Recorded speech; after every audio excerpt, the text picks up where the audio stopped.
ये है Pandav fall and caves.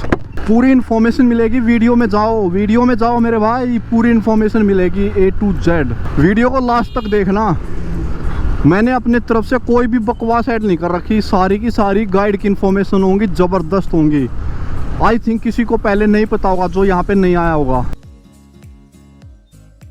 वैसे तो यहाँ पर 3 ग्रुप हैं खजुराहो मंदिर के, जैसे वेस्टर्न है, ईस्टर्न है और साउथ है। और मैंने देखा वेस्टर्न जो कि वर्ल्ड हेरिटेज साइट है। अगर आपके पास टाइम हो और आप आओ तो ईस्टर्न और साउथ ज़रूर देखना। साथ में एक जैन मंदिर है, 1-2 मंदिर और हैं, ज़रूर देखना। लेकिन मेरे पास टाइम नहीं है, बिल्कुल भी नहीं है, क्योंकि मुझे परसों पहुंचना है किसी भी हालत में अयोध्या। और अभी यहाँ से मैं बहुत दूर हूँ, तो अभी मैं यहाँ से शायद पन्ना रुकूँगा, पन्ना से आगे शायद ना जाऊँ, क्योंकि वो जंगल का एरिया है और अंधेरा हो जाएगा। बाकी बहुत अच्छा मज़ा आया।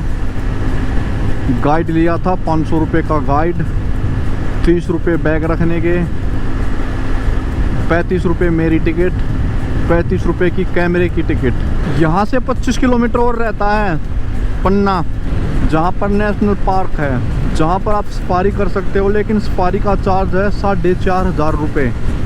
उसमें आप चाहे 1 बंदे हो या 6 तक हो, क्योंकि एक उसमें जीप में 6 बंदे सफारी कर सकते हैं।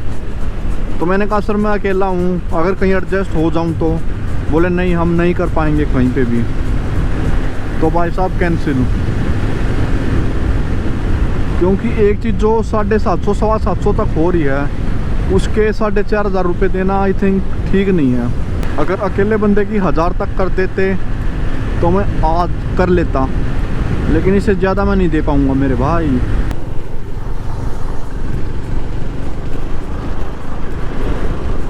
और यहाँ के सारा जंगल है, सारा का सारा जंगल।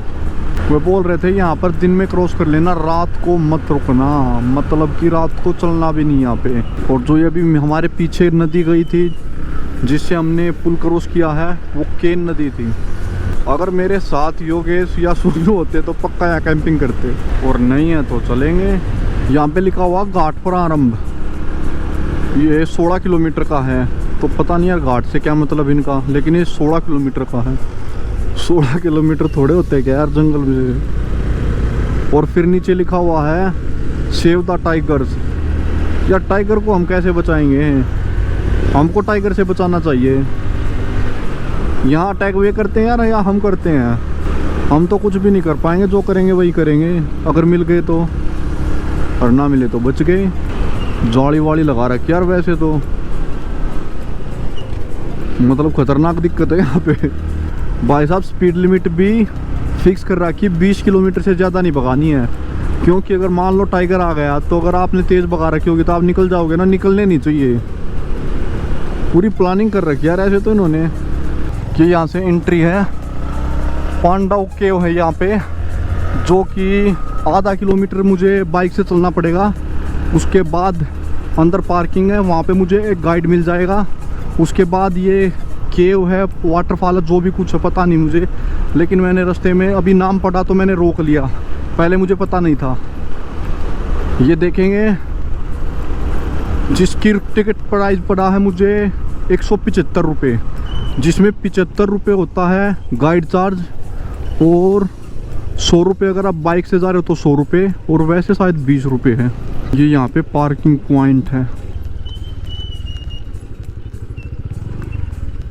आपका नाम बता दो। मेरा नाम सोनू सेन और मैं गाइड हूँ यहाँ पर, और मैं आपका स्वागत करता हूँ पांडव वाटरफॉल में। तो सबसे पहले चंद्रशेखर आज़ाद जी की स्मारिका देखेंगे। इन्होंने इस जगह पर 4 सितंबर 1929 को क्रांतिकारियों के साथ एक मीटिंग की थी, जब हमारे भारत देश में अंग्रेज़ों का शासन था। तो ये मीटिंग इस संबंध में की गई थी कि उस टाइम पर यहाँ के जितने भी रहने वाले लोग थे, इनको जागरूक करना था। तो हमारे आज़ाद जी भी यहाँ पर आकर छिपे हुए थे, जिसकी वजह से फिर बाद में हमारे फॉरेस्ट डिपार्टमेंट ने उनकी आदमी की स्मारिका रखवाई, ताकि जो भी लोग आते हैं उनको मालूम चले कि चंद्रशेखर आज़ाद जी यहाँ पर आ चुके हैं। सामने पेड़ देखेंगे, इस पेड़ का बॉटनिकल नाम है एस्टरक्यूलिया यूरेंस, और इसको घोस्ट ऑफ द फॉरेस्ट के नाम से जानते हैं लोग। ये चांदनी रात में जब चंद्रमा की रोशनी इस पे पड़ती है तो रेडियम के जैसे रिफ्लेक्ट करता है, और इसमें से खाने वाला गोंद निकलता है, जो कि जब घरों में कुछ मीठा वगैरह बनता है ना, मिठाई में डालते हैं, इसी पेड़ से गोंद वो आता है। और दूसरी बात, इस पेड़ की एक खास बात और है कि ये साल में 3 बार इसका जो रंग है वो भी चेंज होता है। वाइट, ब्राउन, ग्रीन, 3 अलग रंग में देखा जाता है। पत्ते नहीं इस पे बिल्कुल? हाँ नहीं, आते हैं इसमें रेनी सीजन में बस दिखते हैं। केवल जो इसके लीफ हैं वो केवल आपको रेनी सीजन में देखने के लिए मिलेंगी। इसके बाद जैसे ही ठंड का मौसम स्टार्ट होगा तो इसकी सारी लीफ हट जाएंगी और ये पूरा वाइट हो जाएगा। वाइट होने के बाद फिर इसके ऊपर जब रात में कोई भी रोशनी आएगी तो ये बिल्कुल रेडियम के जैसे वो करेगा, रिफ्लेक्ट, तो जिसकी वजह से इसको घोस्ट ऑफ द फॉरेस्ट के नाम से जानते हैं लोग। ये जो आप झील देख रहे हैं ये हार्ट के शेप में दिखती है और ये अपने आप ही ऐसे है।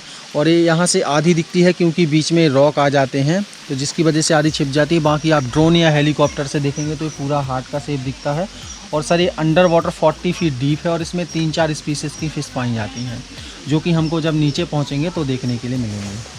और ये रॉक फॉर्मेशन जो आप देख रहे हैं, इस सारी सेडिमेंट्री रॉक का फॉर्मेशन है यहाँ पर। तो इसका एक साइंटिफिक रीज़न है कि जब बरसात होती है तो ये पानी को अपने अंदर अब्जॉर्ब करके पूरे साल पानी को धीरे धीरे छोड़ता है, जिसकी वजह से यहाँ पर बहुत सारे प्राकृतिक झरने चलते हैं और जिनका पानी जो है वो पीने के लिए बहुत ही ज़्यादा फ़ायदेमंद बताते हैं हमारे यहाँ के लोग, क्योंकि हज़ारों पेड़ों की जो रूट्स होती हैं, जड़ें, उनसे पानी निकलता है। तो हमारे यहाँ के लोगों का कहना है कि ये पानी सेहत के लिए बहुत ही फ़ायदेमंद होता है और अगर आप इस पानी को पीते हैं एवरीडे तो आपको बहुत सारी बीमारियों में फ़ायदा भी मिलेगा। या अंदर से? हाँ, वो जो हम जहाँ भी नीचे जा रहे हैं वहाँ पर निकलता है पानी। क्योंकि और उस पानी की एक ख़ास बात है कि आप यहाँ कोई भी सीज़न में आए, बरसात हो, गर्मी हो, ठंड हो, तीनों मौसमों में इस पानी की स्पीड हमेशा सेम होती है और इस पानी को पीने से बहुत से फ़ायदे होते हैं। और हाँ सॉरी, ये जो सेडिमेंट्री रॉक है इसमें 1 फीट में 100 से भी ज़्यादा अलग अलग लेयर्स होती हैं, जो कि आप देख सकते हैं यहाँ पर बहुत सारी अलग अलग लेयर हैं। और जो आज से 8-10 साल पहले स्कूल कॉलेजेस में जो ब्लैक बोर्ड्स बनाए जाते थे, स्लेट, वो इसी रॉक से बनाई जाती थी। अच्छा जी, ये और कहीं पे भी मिलता है? नहीं, ये हर जगह नहीं पाया जाता है। ये जो विंध्याचल रेंज है, हाँ जी, तो अधिकतर ये सेलस्टोन जो है वो हमारे यहाँ पे ही होता है, विंध्याचल रेंज में। विंध्याचल रेंज कहाँ से कहाँ तक है? ये पूरा विंध्याचल रेंज सर, इसका तो अभी थोड़ा आइडिया हो जाए यहाँ पे। हाँ। आपके आसपास कहाँ पे है? ये अभी आप जो जितना भी ये देख रहे हैं ना, पूरा पहाड़, ये सारा विंध्याचल रेंज का हिस्सा है। अच्छा जी, अभी जितना भी पूरा हमारा पन्ना टाइगर रिजर्व जो है वो हमारे विंध्याचल रेंज में ही आता है। और इसमें से ही जो हमारी केन जो अभी आप पीछे छोड़कर आए हैं ना, केन रिवर, वो भी इसी में से निकलती है।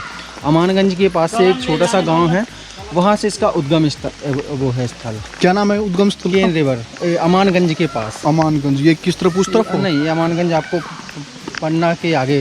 हाँ, और ये फॉल देखिए, ये फॉल बारिश के टाइम पे इसकी स्पीड बहुत ज़्यादा होती है और जब ज़्यादा स्पीड होती है तो ये पूरा एरिया डूब जाता है उस टाइम पर। फिर हम लोग यहाँ पर नहीं आ सकते क्योंकि यहाँ पर पूरा का पूरा डूबा होता है, तो फिर नहीं आ सकते। और ये फॉल उस टाइम पर इस साइड से और इस साइड तक पूरा गिरता है, तो बहुत अच्छा लगता है देखने में।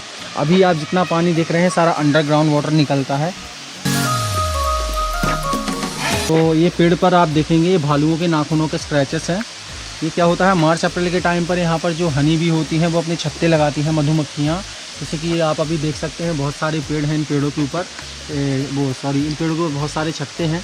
तो भालू आते हैं, जैसे ही यहाँ शाम हो जाती है और जैसे ही रात होती है तो भालुओं का आना यहाँ पर स्टार्ट हो जाता है, क्योंकि शहद जो होता है वो भालू का बहुत फेवरेट होता है। तो भालू आके इन पेड़ों के ऊपर चढ़ते हैं और फिर हनी खाने के बाद जब वो नीचे उतरते हैं तो फिर नाखूनों के सहारे उतरते हैं, जिसकी वजह से इन पेड़ों के ऊपर स्क्रैच आते हैं। और ये पेड़ जो है कहलाता है अर्जुन वृक्ष। इसकी जो छाल होती है वो हार्ट पेशेंट, कोलेस्ट्रॉल और बीपी के लिए बहुत फ़ायदेमंद होती है। एक बहुत अच्छी आयुर्वेदिक औषधि है, आज भी लोग इसको पीते हैं। जैसे कि सुबह जब चाय पीते हैं तो लोग उसमें डालते हैं और इसका और भी अन्य यूज़ करते हैं, जूस वगैरह भी पीते हैं। तो ये बहुत सी बीमारियों में इसकी जो बार्क होती है बहुत फ़ायदेमंद होती है। और ये पूरा फॉरेस्ट एरिया यहाँ से स्टार्ट हो जाता है, कभी भी कोई भी जानवर यहाँ पर आ सकता है। टाइगर, लेपर्ड, भालू, spotted deer, sambar deer, antelope वगैरह, यहाँ पर जितनी भी स्पीसीज हैं कोई भी जानवर यहाँ पर आ सकता है। कभी आए हैं जैसे लोकल बंदे घूमने आए? बहुत बार आ चुके हैं, बहुत बार। लेकिन किसी को हानि पहुँचा? आज तक कभी किसी को कोई हानि नहीं पहुँची, क्योंकि पूरा सेफ़ है। क्योंकि हमारे यहाँ के जितने भी टाइगर हैं वो मैन ईटर हैं नहीं, और वो इंसानों से हमेशा दूर ही रहते हैं, इंसानों से दूरी बना रखते हैं, क्योंकि उनके लिए इतना बड़ा जंगल है और उनके लिए, उनको घूमने फिरने के लिए उनके लिए बहुत खाना भी बहुत सारा है जंगल के अंदर। क्या खाना जंगल में? जैसे कि स्पॉटेड डियर वगैरह मार के खाते हैं, sambar deer, antelope, four horn antelope, और इसमें wild कुछ boar- काउंटिंग है कितने लेपर्ड है? नहीं, टाइगर है कुछ काउंटिंग? टाइगर की काउंटिंग है, बताते हैं लोग कि 60-65 के आसपास हमारे यहाँ पर हैं टाइगर। अच्छा जी। जी, और इसके अलावा जो भालू हैं इनकी कोई काउंटिंग नहीं है, और जो अन्य जानवर हैं इनकी कोई काउंटिंग नहीं है। मैं इस पानी की बात कर रहा था आपसे। ये जो पानी निकल रहा है, ऊपर साइड का पूरा एरिया सूखा पड़ा हुआ है, पानी का कोई भी ऊपर वो नहीं है स्पॉट की जहाँ से पानी आ रहा हो। ये पूरा अंडरग्राउंड वाटर निकलता है पूरे साल। आप यहाँ कोई भी सीज़न में आए, बरसात, गर्मी, ठंड, तीनों मौसमों में इस पानी की स्पीड सेम होती है। और आपको मैं बता दूं कि लोगों का इसी पानी के बारे में ऐसा मानना है कि ये पानी सेहत के लिए बहुत ही ज़्यादा फ़ायदेमंद है, क्योंकि ये हज़ारों पेड़ों की जो रूट्स होती हैं, जड़ें, उनसे निकलता है। तो इस पानी को पीने से बहुत सी बीमारियों में फ़ायदा भी मिलता है। और ये गुफाएँ बनी हुई हैं। तो महाभारत के बारे में आपने सुना ही होगा। तो महाभारत के जो अपने अर्जुन भीम लोग हुआ करते थे, तो जब इनको 1 वर्ष का अज्ञातवास हुआ था, तो यहाँ के लोगों का ऐसा कहना है कि अज्ञातवास की जो स्टार्टिंग की थी उन्होंने वो इस जगह से की थी। और इसी के दौरान उन्होंने पहाड़ खोद के अपने लिए पहले जैसी केव होती थी वैसे केव बनाई हुई थी। लेकिन महाभारत को बीते हुए आज से 4-5 हज़ार वर्ष हो गए, तो जिस वजह से इस जगह में जितनी भी उनकी बनाई हुई केव थी वो अब है नहीं। लेकिन 1600 ईस्वी में महाराजा छत्रसाल जी का शासन हुआ करता था बुंदेलखंड में। आपने बुंदेलखंड का नाम सुना होगा, तो अभी आप बुंदेलखंड में हैं। तो बुंदेलखंड में 1600 ईस्वी में महाराजा छत्रसाल जी का शासन हुआ करता था। तो ये जो बाद में जो आप देख रहे हैं, ये उन्होंने बनवाया था। और वो यहाँ पर लोगों का कहना है कि हंटिंग वगैरह के लिए रुकते थे, जंगली जानवरों का शिकार करने के लिए, क्योंकि राजाओं महाराजाओं का एक शौक़ हुआ करता था उस टाइम पर। तो राजा महाराजा यहाँ पर ठहरते थे। और दूसरी बात, उस टाइम पर कोई हॉस्पिटल्स या डॉक्टर वगैरह तो थे नहीं, तो उनके जो वैद्य हुआ करते थे, जैसे कि मैंने अभी आपको अर्जुन की छाल के बारे में बताया, और भी अन्य यहाँ पर बहुत सारी आयुर्वेदिक औषधियाँ पाई जाती हैं जो कि इंसानों के लिए उस टाइम पर बहुत फ़ायदेमंद थी। तो जो उनके वैद्य हुआ करते थे वो यहाँ पर उनके लिए आके आयुर्वेदिक औषधियाँ खोज के और जो भी कुछ है उनका बनाते थे और फिर यहाँ से लेके जाते थे। और तीसरी बात मैंने आपको आज़ाद जी के बारे में बताई। तो सर ये 3 कारण हैं जिसकी वजह से ये जगह जानी और पहचानी जाती है। और मैंने आपको फ़िश के बारे में बताया था, तो ये देखिए आप, बहुत सारी फ़िश हैं यहाँ पर। देखिए ये बहुत सारी फ़िश हैं यहाँ पे। अभी हम जा रहे हैं पानी भरने, वहाँ से ऊपर, यहाँ से रास्ता है।